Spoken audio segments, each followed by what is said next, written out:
So sit back into the hips. This arm's just guiding. And as you pull, it's a scooping action. Reaching down. As I reach, I get a nice pre-stretch. And as I pull, I scoop the elbow towards the hip. So see how I've got quite a bend, so I've got quite a big angle in my elbow still. I don't want to have an acute angle. I want to have a nice wide angle in my elbow. When you're doing any kind of pulling action, whether it be a horizontal pull or a vertical pull, there are 4 parts to the pull that we want to perform.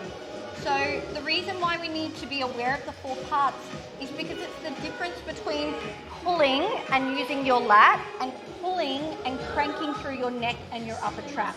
We obviously don't want this option. So let me show you what the move is, and then I'll come back and point out a few things, particularly how I set up for a row and then how I perform the row.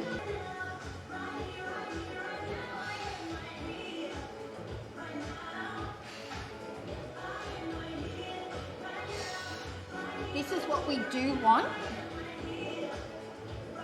This is what we don't want. So, first thing, when you set up, we don't want too much loading on this front arm. I don't want to be leaning into this front arm, otherwise when I start to row, I get super tight on this arm because it's taking my whole body weight. Whereas if I sit my hips back, I have my feet wide, and I sit back into my hips. Now most of my body weight is in my hips, and it's this front arm is just guiding to hold me up. I'm not putting all of my weight in the front arm, or in the bench arm. So sitting your hips back takes a load off that front arm. The next thing I want to do is when I pull, it's more of a scooping action. So you see how I'm scooping my elbow towards my hip. So my goal is to not pull the elbow to the roof, okay? It's not that action, it's a scoop. And when I go through that scooping action, notice how I get a lot of distance between my shoulder and my ear. So the distance between here and here is really important, because if I can get the distance from here to here, that means I'm contracting through my lat, not so much my upper trap and my neck.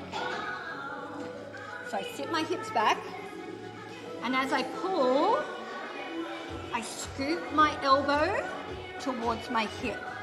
So I think wide chest, and notice how I'm keeping my chin tucked in. So I don't want to be looking up and hanging out in my lower back. I want to keep my chin tucked in, my hips tucked under. And as I pull, think wide chest, wide chest. When you perform this move, get your setup first, choose a lighter load, get the feeling of scooping and relaxing through the shoulder, then start to increase load. Just make sure that you perform on both sides.